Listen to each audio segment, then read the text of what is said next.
शादी के बाद नई नवेली बहू का गृह प्रवेश हो चुका है और घर का पूरा हॉल फूलों और गुब्बारों से सजा हुआ है। बीच थाल में दूध और गुलाब की पंखुड़ियों के बीच अंगूठी छिपाई की रस्म चल रही है। कम ऑन भाभी, आपको हारना नहीं है, आपको जीतना ही है। हाँ भाभी, अगर आप आज ये गेम हार गए तो आपको जिंदगी भर भैया की बात माननी पड़ेगी। कैसी बहनें हो आप, नई भाभी के आते ही अपने भैया का साथ छोड़ दिया और भाभी की तरफदारी करने लगी। और नहीं तो क्या बड़ी भाभी, छोटी भाभी अपना मायका छोड़कर आई हैं तो उन्हें ये बिल्कुल फील नहीं होना चाहिए कि वो यहाँ अकेली हैं। चारों ननदों के उत्साह और पूरे परिवार की हंसी खुशी के बीच अंगूठी ढूंढने की रस्म पूरी होती है। इसके बाद मुंह दिखाई और पहली रसोई की रस्म भी उल्लास के साथ पूरी होती है। रात में खाना खाने के बाद पूरा परिवार हॉल में सोफे पर बैठकर आपस में बातें करता है। रानी, तुम यहाँ कभी अकेला फील मत करना, तुम्हारी ये चारों ननदें तुम्हारी सगी बहनों की तरह ही हैं। हाँ हाँ देवरानी जी, ये नंदे नहीं, हमारी सगी बहनें ही हैं। हमारी चारों बेटियां बहुत समझदार है बहू, ये तुम्हारा पूरा ध्यान रखेंगी। आप सब इतने अच्छे हैं कि मुझे अपने मायके की याद ही नहीं सता रही। भाभी, जब तक हम चारों यहाँ हैं, आपको किसी बात की फिक्र करने की जरूरत नहीं है। शुरू से ही चारों पढ़ी लिखी ननदों का अपनी अनपढ़ और सरल स्वभाव वाली नई भाभी से गहरा और प्यारा रिश्ता बन जाता है। अगले दिन शाम को आकाश अपनी पत्नी को रेस्टोरेंट में खाना खिलाकर रात में अपनी कार से घर लौट रहा होता है और दोनों रास्ते में बातें करते हैं। मैं घर से विदा होते वक्त बहुत डर रही थी कि नए घर में कैसे रहूंगी, कैसे अपनी परेशानी बताऊंगी, लेकिन यहाँ आकर नंदों को देखकर ऐसा लग ही नहीं रहा कि मैं ससुराल में हूँ। वाह भाई, शादी करके तुम मेरे साथ आई हो और सारी तारीफें अपनी ननदों की कर रही हो। अरे वो इतनी अच्छी है तो तारीफ तो करूंगी ही ना। तभी अचानक कार के सामने एक भयानक झटका लगता है। धड़ाम की आवाज आती है और तेज चीख गूंज उठती है। अगली सुबह घर के बाहर आंगन में सफेद कफन में लिपटी हुई आकाश की लाश रखी हुई है और पूरे मोहल्ले के लोग जुटे हुए हैं। हे भगवान, ये क्या हो गया मेरे लाल को? मेरा पूरा घर उजड़ गया रे। भैया, आप हमें ऐसे बीच रास्ते में छोड़कर कहाँ चले गए? आंखें खोलो ना भैया। मेरा देवर, हे भगवान, हमारे हंसते खेलते परिवार को ये किसकी नजर लग गई? ये कैसी अनहोनी हो गई? छोटे भाई, मैं तुझसे कहता था कि कार ध्यान से चलाया कर, लेकिन तू हमेशा जल्दी में रहता था, हमेशा सड़क से नजर हटा लेता था। अरे आप सब रो क्यों रहे हैं? शांत हो जाइए, ये भी गहरी नींद में सो रहे हैं। नींद खुल जाएगी तो गुस्सा करेंगे। भाभी, भैया आप कभी नहीं उठेंगे। भैया मैं छोड़कर चले गए। नहीं छोटे, तू झूठ बोल रही है। ये बस थक गए हैं इसलिए सो रहे हैं, अभी उठ जाएंगे। रानी पूरी तरह से सुहागनों वाले लाल जोड़े में सजी हुई, हाथों में चूड़ियां और मांग में गहरा सिंदूर भरे सदमे में चुपचाप बैठी है। तभी समाज सुधार संगठन की 8-10 औरतें अंदर आती हैं और बिना कुछ बोले सीधे रानी के पास पहुंच जाती हैं और रानी का सिंदूर पोंछने लगती हैं और उसकी दोनों कलाइयों से कांच की चूड़ियां तोड़ने लगती हैं। ये क्या कर रही हैं आप सब? ये मेरे सुहाग की निशानी है, मेरी चूड़ियां क्यों तोड़ रही हैं आप? चुप रह लड़की, अब तू एक विधवा हो चुकी है और विधवा को सुहागन का श्रृंगार छोड़ना होता है। मेरे मांग का सिंदूर क्यों पोंछ दिया आप दोनों ने? चलो हटो यहाँ से, मेरे पास मत आओ। ये सब ढोंग बंद कर और उतार अपना ये मंगलसूत्र भी।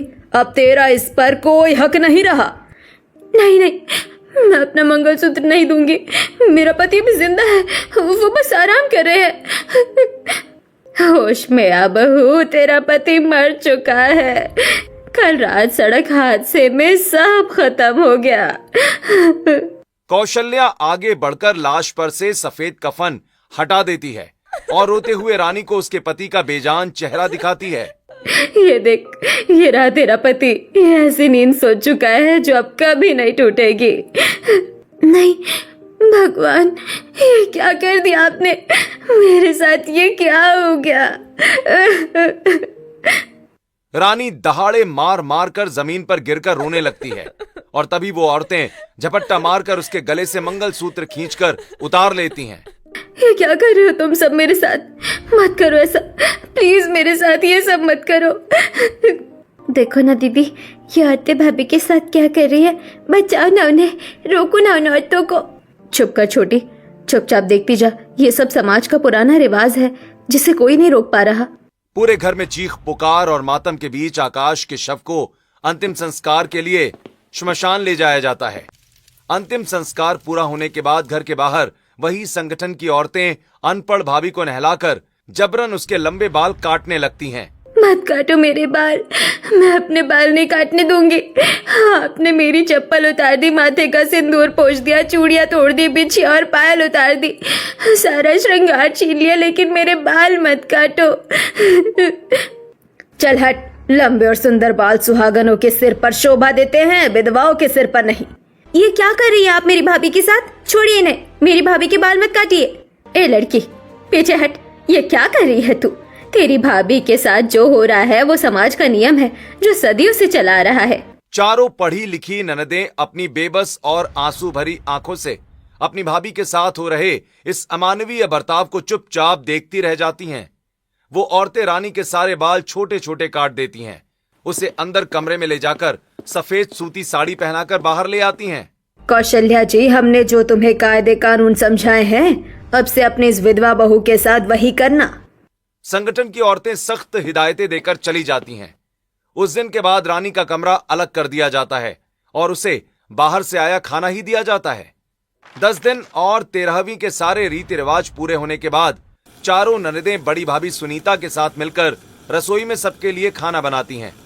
पूरा परिवार हॉल में बैठकर डाइनिंग टेबल के आसपास बैठकर खाने की तैयारी करता है। जा छुटकी, कमरे से छोटी भाभी को भी बुला कर ले आ, सब साथ बैठकर खाना खाएंगे। जी दीदी, मैं भी जाकर भाभी को लेकर आती हूँ। रिया कमरे से अपनी अनपढ़ भाभी का हाथ पकड़कर हॉल में लेकर आती है। भाभी, आप यहाँ कुर्सी पर बैठ जाओ, मैं आपके लिए थाली लगाती हूँ। अरे रुक जाओ, ये क्या कर रही हो तुम सब? इसे यहाँ क्यों बिठा रही हो? क्या हुआ मम्मी, हम क्या गलत कर रहे हैं? भाभी भी तो हमारे साथ ही खाना खाएंगी। अब तुम्हारी भाभी एक विधवा हो चुकी है, वो हम सुहागनों और पूरे परिवार के साथ बैठकर खाना नहीं खा सकती। क्यों मम्मी, ऐसा क्यों? भाभी हमारे घर की सदस्य है, वो अलग क्यों बैठेंगी? यही समाज का नियम है और हर विधवा औरत को ये नियम चुपचाप मानने पड़ते हैं। आज के बाद तुम चारों अपनी भाभी को उसके कमरे में ही खाना देकर आओगी, और वो भी दिन में सिर्फ एक बार। रानी बिना कुछ बोले अपनी नम आंखों को झुकाए चुपचाप उठकर अपने अंधेरे कमरे में वापस चली जाती है और रिया उसे वहीं खाना ले जाकर दे देती है। ऐसे ही दिन बीत रहे थे। सास ससुर के कड़े नियमों के चलते रानी को चप्पल पहनने तक की इजाजत नहीं होती।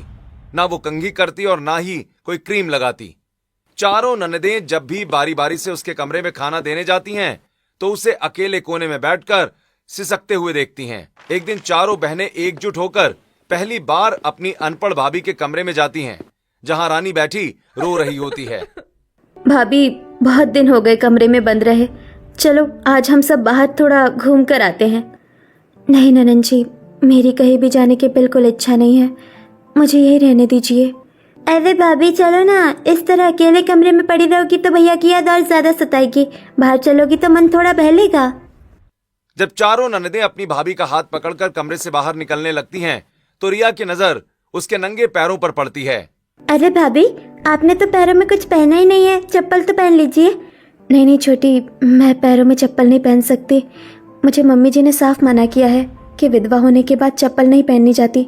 अरे भाभी, आप पहन लो, धूप में पैर जल जाएंगे, ऐसा कोई नियम नहीं होता। आरती तुरंत दौड़कर अपने कमरे से अपनी चप्पल लाकर अपनी भाभी के पैरों के पास रख देती है। फिर जैसे ही वो पांचों कमरे से बाहर निकलती हैं, रसोई से निकल रही बड़ी बहू सुनीता उन्हें देख लेती है। हे राम, ये लड़की आज क्या गजब करने जा रही है। मम्मी जी जरा बाहर आइए।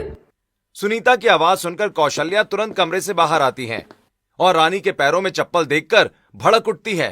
ये क्या बहू, मैंने तुझे साफ मना किया था ना कि तू चप्पल नहीं पहनेगी, और तू इनके साथ कहाँ जा रही है? मम्मी, भाभी कई दिनों से इस अंधेरे कमरे में बंद थी, इसलिए हम उन्हें थोड़ी ताजी हवा में घुमाने ले जा रहे हैं। विधवा औरतें कहीं बाहर घूमने फिरने नहीं जाती, वो बस एक कमरे में रहकर अपना समय काटती है, कोई खुशियां नहीं मनाती। मम्मी, भाभी के साथ इतना भेदभाव क्यों कर रही हो? उनके पति चले गए हैं। जैसे आपने अपना बेटा खोया और हमने अपना भाई खोया, वैसा ही दुख भाभी को भी है।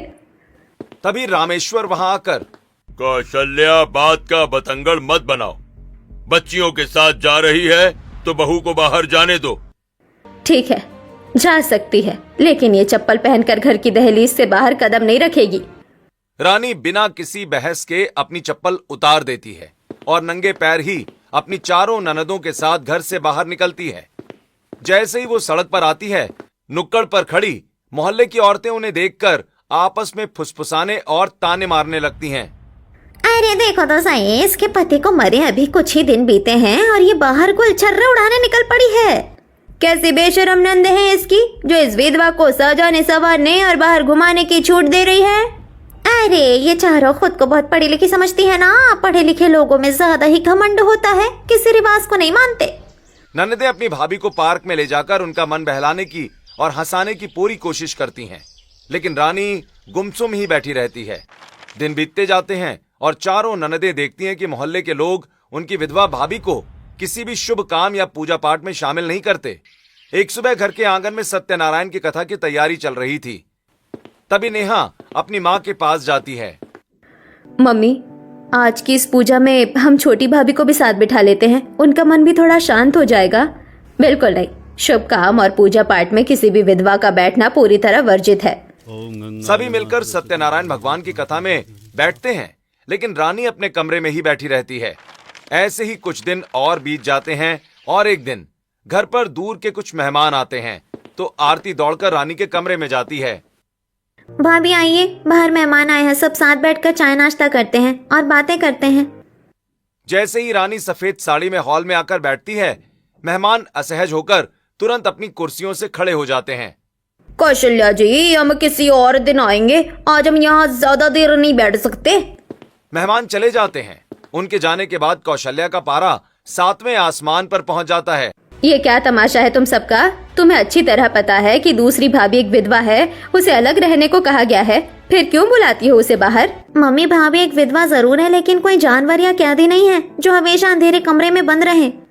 ये सुनकर कौशल्या गुस्से में अंदर चली जाती है। अब चारों पढ़ी लिखी ननदें हर मोड़ पर अपनी अनपढ़ भाभी के सम्मान के लिए अपने ही परिवार के सामने ढाल बनकर खड़ी हो जाती हैं।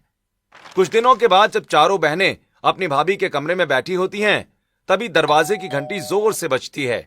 कौशल्या जाकर मुख्य दरवाजा खोलती है और सामने एक अजनबी आदमी को फॉर्मल कपड़ों में खड़ा देखती है। जी, आप कौन हैं और किससे मिलना चाहते हैं? नमस्ते, मैं एडवोकेट राघव हूँ। मुझे आकाश जी के परिवार से कुछ जरूरी कानूनी बात करनी है।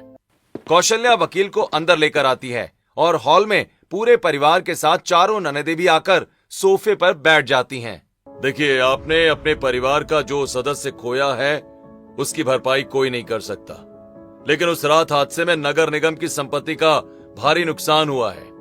आकाश जी की गाड़ी से डिवाइडर टूटने पर सरकारी नुकसान का मुकदमा दर्ज हुआ है। तो फिर इसका क्या असर होगा? क्या इसमें कोई सजा भी हो सकती है? अगर केस साबित हुआ तो आपको लाखों का भारी जुर्माना भरना पड़ सकता है या फिर जेल की सजा भी हो सकती है। वकील कानूनी नोटिस की कॉपी मेज पर रखकर वहां से चला जाता है। एक तो मेरा जवान बेटा चला गया और ऊपर से ये मुसीबतें। पता नहीं ये कुलक्षणी बहू इस घर में क्या क्या दिन दिखाएगी। सही कह रही है मम्मी जी, पता नहीं इस अनपढ़ की वजह से हमें और कौन कौन से बुरे दिन देखने पड़ेंगे। अपनी सास और जेठानी के तीखे ताने सुनकर रानी रोते हुए अपने कमरे की तरफ भाग जाती है और बिस्तर पर गिर पड़ती है। चारों ननदें तुरंत अपनी भाभी के पीछे पीछे उसके कमरे में पहुंचती हैं और उसे संभालती हैं। देखो भाभी, इस तरह फूट फूट कर रोने से कुछ हल नहीं निकलेगा। उस रात असल में क्या हुआ था, हमें सच सच बताओ। हाँ भाभी, गाड़ी कैसे टकराई और क्या हुआ था? जब तक आप पूरी बात नहीं बताएंगे हम कुछ नहीं कर पाएंगे। ननन जी, उस रात मैं और आपके भैया आराम से बातें करते हुए आ रहे थे। गाड़ी की रफ्तार भी तेज नहीं थी। तभी अचानक मोड़ पर बिना किसी चेतावनी बोर्ड के बीच सड़क पर भारी बैरिकेड रखा हुआ था। गाड़ी उसी से टकरा गई। वो बैरिकेड भी वहाँ गलत तरीके से रखा हुआ था। सारी बातें सुनने के बाद अगली दोपहर चारों ननदें अपनी भाभी को लेकर एडवोकेट तरुण के चैम्बर में पहुंचती हैं और सारी कानूनी बातें विस्तार से समझती हैं। ये सब सुनकर तरुण, आपको बिल्कुल भी डरने या घबराने की जरूरत नहीं है। जब नगर निगम ने अवैध रूप से बैरिकेड सड़क पर रखा था तो गलती उनकी है। ये केस आप ही जीतेंगी और उल्टा नगर निगम को ही। उनकी लापरवाही के बदले भारी मुआवजा आपको देना पड़ेगा। इसी बातचीत के दौरान एक 6 साल का मासूम बच्चा स्कूल यूनिफॉर्म में दौड़ता हुआ चैम्बर के अंदर आता है। पापा, मैं स्कूल से आ गया। अरे मेरा बेटा आ गया। एक्सक्यूज मी, मैं आपसे बस 2 मिनट का वक्त चाहता हूँ। आरव, आज स्कूल में पढ़ाई कैसी रही बेटा? बहुत अच्छी रही पापा, आज मैंने ड्राइंग में स्टार जीता। बहुत अच्छे बेटा। अब आप ड्राइवर अंकल के साथ कार में घर चलो। हाँ, मैं थोड़ा काम खत्म करके आता हूँ बेटा। आरव मुस्कुराते हुए बाहर चला जाता है। बहुत प्यारा और समझदार बेटा है आपका वकील साहब। हाँ, प्यारा तो बहुत है, लेकिन इसकी अपनी माँ नहीं है। बचपन में ही दरअसल इसकी माँ चल बसी थी। ओह, ये सुनकर बहुत बुरा लगा। वकील से ये सारी कानूनी सलाह लेने के बाद चारों ननदें अपनी भाभी के साथ पैदल घर की तरफ लौटने लगती हैं। दोपहर की कड़ी धूप में सड़क तप रही होती है और रानी के नंगे पैर गर्म डामर पर बुरी तरह जल रहे होते हैं। भाभी, आपके पैर चल रहे हैं और आप लंगड़ा कर चल रही हैं, और चप्पल क्यों नहीं पहन लेती? ननन जी, अगर मैंने चप्पल पहन ली तो घर पहुंचते ही मम्मी जी मुझे फालतू में बहुत खरी खोटी सुनाएंगी। बस बहुत हो गया भाभी, आप भी एक इंसान हो। आपका पति मरा है, लेकिन आप खुद तो जिंदा हो ना। किसी जिंदा इंसान के साथ मुर्दों जैसा सुलूक नहीं किया जा सकता। ये चप्पल पहनिए, और अगर कोई कुछ कहेगा तो हम चारों आपके साथ हैं। नेहा जबरदस्ती अपने हाथ से रानी को चप्पल पहना देती है और पांचों आगे बढ़ती हैं। मोहल्ले में पहुंचते ही पड़ोस की औरतें रानी के पैरों में चप्पल देखकर फिर से ताने कसने लगती हैं। अरे देखो तो सही, इस महारानी को अभी कुछ दिन पहले बिना चप्पल के निकली थी और आज शान से चप्पल पहन कर आ रही है। हाँ, आज चप्पल पहनिए, कल पैरों में महावर लगाएगी, परसों पायल और बीछिया पहनेगी, और फिर देखना मांग भी भरने लगेगी। इन जहरीली बातों को सुनकर रानी की आंखों से आंसू बहने लगते हैं, लेकिन चारों ननदें उन औरतों को सख्त नजरों से घूरती हैं और फिर अपनी भाभी को लेकर घर पहुंच जाती हैं। घर में कदम रखते ही कौशल्या की नजर सीधे रानी के पैरों की चप्पल पर पड़ती है। ये क्या अनर्थ है? मैंने तुझे साफ हिदायत दी थी कि तू चप्पल नहीं पहनेगी, फिर तूने ये चप्पल क्यों पहनी? मम्मी, भाभी कोई गुलाम नहीं है। जैसे आपको गर्मी और धूप में सर दर्द होता है, वैसे ही भाभी के पैरों में भी छाले पड़ते हैं। ठीक है, तुम चारों से तो मुंह लगाना ही बेकार है। पहनने दो इसे चप्पल, लेकिन बाकी बातें याद रखना। इस तरह चारों पढ़ी लिखी ननदों की सूझबूझ और हिम्मत से अनपढ़ भाभी को पहली बार पैरों में चप्पल पहनने का उसका हक मिल जाता है। कुछ दिनों के बाद केस की फाइनल हियरिंग के सिलसिले में चारों ननदें अपनी भाभी को दोबारा एडवोकेट तरुण के ऑफिस लेकर जाती हैं। तरुण अपनी मेज पर केस की फाइल पलटते हुए पूरे आत्मविश्वास से मुस्कुराता है। अरे आप बिल्कुल बेफिक्र रहिए, अदालत में साबित हो चुका है कि गलती नगर निगम की थी।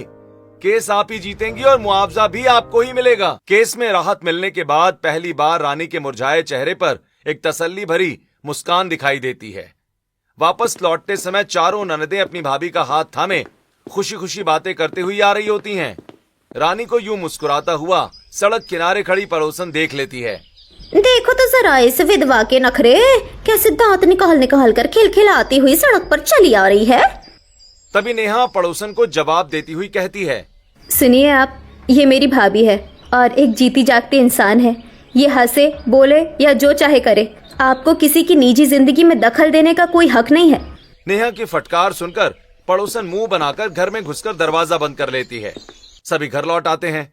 चारों ननदें देखती हैं कि बाहर वालों का मुंह तो बंद हो गया, लेकिन घर में सास और जेठानी का दोहरा रवैया अब भी वैसा ही है।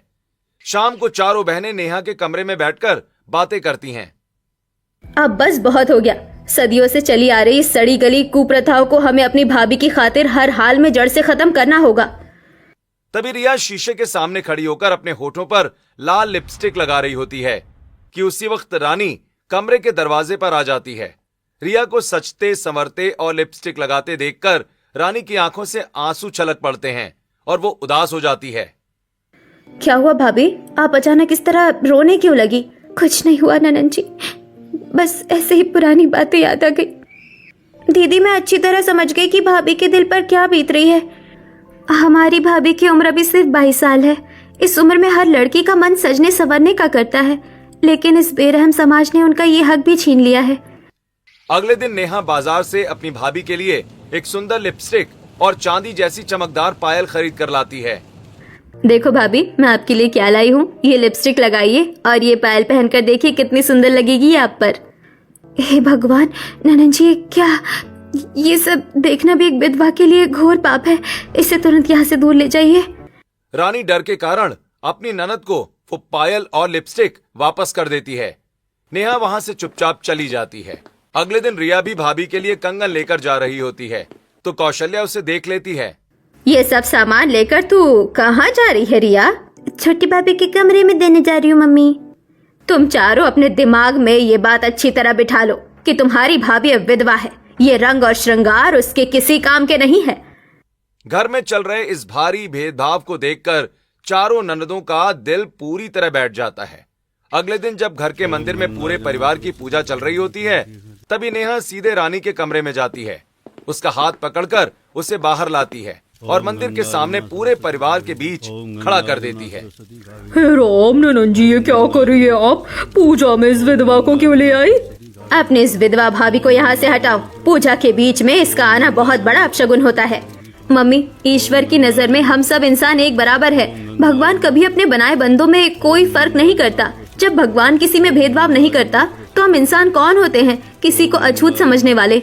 भाभी भी इस घर की सदस्य है और वो आज इसी पूजा में बैठेंगी। नेहा के इस तीखे विरोध के आगे कौशल्या को झुकना पड़ता है और रानी पहली बार परिवार के साथ पूजा में शामिल होती है।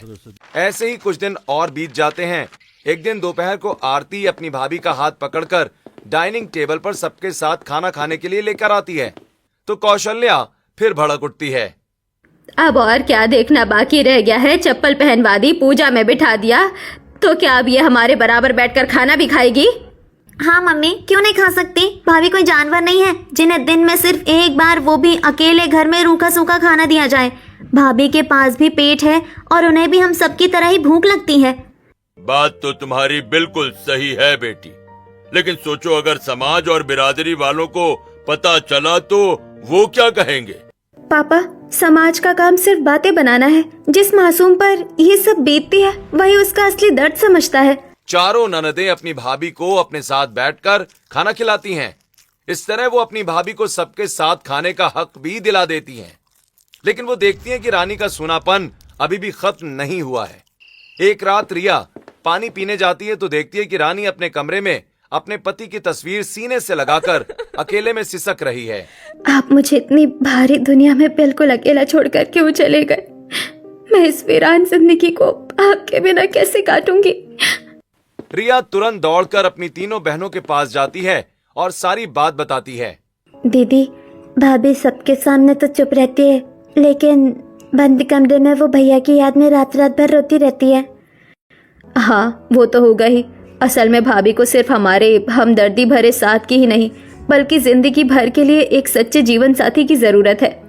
कुछ दिनों के बाद बड़ी ननद नेहा अपने पासपोर्ट के जरूरी कागजी वेरिफिकेशन के काम से एडवोकेट तरुण के चैम्बर में जाती है। नमस्ते वकील साहब, वो मेरे पासपोर्ट की कुछ कागजी औपचारिकताओं की फाइल थी, इसलिए आना पड़ा। नमस्ते नेहा जी, आइए बैठिए। मैं आपकी फाइल अभी देखकर उस पर अपनी मुहर लगा देता हूँ। आज आपके साथ आपका बेटा आरव दिखाई नहीं दे रहा है, क्या वो घर पर है? हाँ, वो कुछ दिनों के लिए अपनी नानी के यहाँ गया है। बिना माँ के अकेले एक छोटे बच्चे की परवरिश करना कितना मुश्किल होता है ये कोई दूसरा समझ ही नहीं सकता। वकील साहब, मैं आपके अकेलेपन का दर्द समझ सकती हूँ, क्योंकि मेरे घर में भी मेरी विधवा भाभी है। अगर बुरा ना मानो तो एक निजी सवाल पूछूं? क्या आप दोबारा शादी करने का सोच रहे हैं? विचार तो है, लेकिन मेरे दिल में हमेशा एक डर बना रहता है कि कोई नई औरत मेरे मासूम बच्चे को अपनी सगी माँ जैसा प्यार और ममता दे पाएगी या नहीं।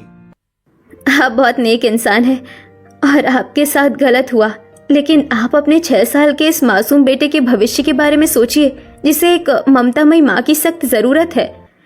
तरुण को अपनी बातों पर सोचने का समय देकर नेहा चैम्बर से बाहर निकलती है और सीधे अपने घर पहुंचती है। घर आकर नेहा अपनी भाभी के कमरे में जाती है और तरुण के बारे में उसे सब कुछ विस्तार से बताती है।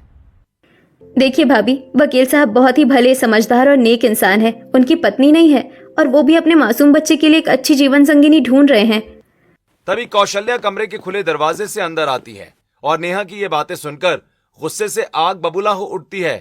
मुझे अच्छी तरह पता था कि तुम चारों बहनें अपनी इस विधवा भाभी के दिमाग में कौन सा जहर घोलने की कोशिश कर रही हो। लेकिन चारों जरा कान खोल कर सुन लो, सदियों पुराने हमारे रीति रिवाजों से तुम अभी पूरी तरह वाकिफ नहीं हो। पुराने जमाने में तो सती प्रथा चलती थी, जहाँ पति की चिता के साथ ही औरत को जिंदा जला दिया जाता था। तो तुम ज्यादा होशियार बनने की कोशिश मत करो, जैसा चल रहा है चलने दो। ऐसा कहकर कौशल्या चली जाती है। हाँ ननन जी, आप मेरी खातिर मम्मी जी से मत लड़िए। मैं दूसरी शादी के बारे में सपने में भी नहीं सोच सकती। मेरे एक ही पति थे, जब इस दुनिया में नहीं है, मैं अपनी बाकी की पूरी जिंदगी उनके नाम पर इसी कमरे में अकेले रहकर काट लूंगी। दिन बीतते जाते हैं और चारों ननदें देखती हैं कि घर के सभी लोग अपने अपने कामों में मस्त हैं, जबकि रानी अकेलेपन के आंसुओं में डूबती जा रही है। एक दोपहर नेहा दोबारा रानी के कमरे में जाती है। भाभी, मैं आपकी हर एक भावना और आपके दिल के दर्द को बहुत गहराई से समझती हूँ। आप भैया को कभी नहीं भुला सकती, लेकिन आप मेरी बात समझिए। आपके आगे पूरी लंबी जिंदगी पड़ी है, जिसे अकेले काटना नामुमकिन है। अगर भगवान ने आपको अपनी उजड़ी हुई जिंदगी को फिर से बसाने का एक मौका दिया है, तो आगे बढ़ो। अपनी बड़ी ननद के समझाने पर रानी वकील तरुण से एक बार मिलने के लिए राजी हो जाती है। नेहा अपनी भाभी को सफेद साड़ी और साधारण चप्पल में लेकर पार्क में पहुंचती है, जहां तरुण पहले से बेंच पर बैठा उनका इंतजार कर रहा होता है। सामने एक शालीन पुरुष को देखकर अनपढ़ रानी घबराहट और शर्म के मारे सिर झुकाए चुपचाप खड़ी रह जाती है। हाँ, नमस्ते रानी जी। मैं अच्छी तरीके से समझ सकता हूँ कि इस वक्त आपके दिल और दिमाग में क्या उथल पुथल चल रही होगी।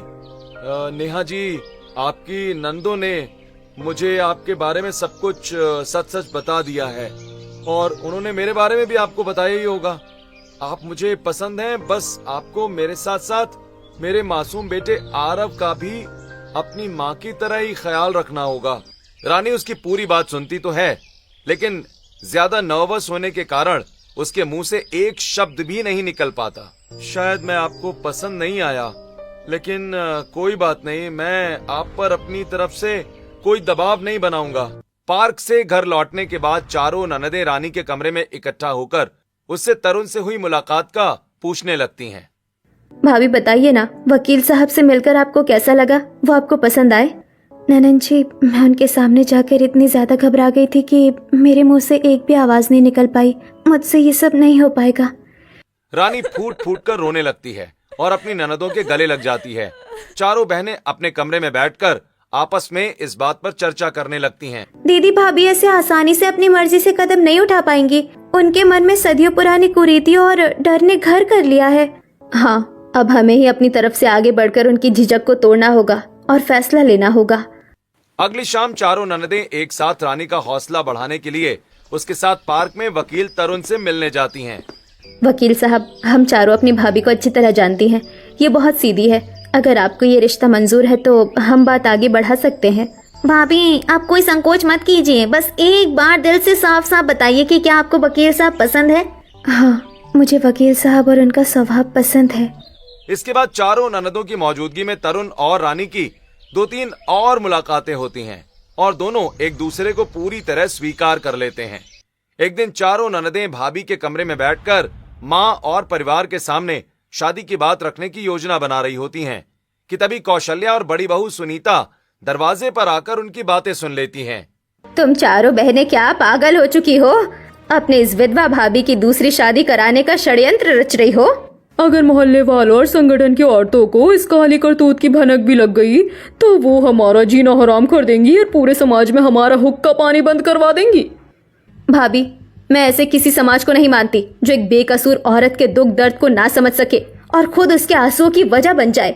हम जिस समाज में रहते हैं, हमें उसी की बंदिशों में जीना होगा। इस घर में इस विधवा की दूसरी शादी कभी नहीं हो सकती। ऐसा कहकर कौशल्या और सुनीता वहां से चली जाती हैं। ऐसे ही 2 दिन और बीत जाते हैं।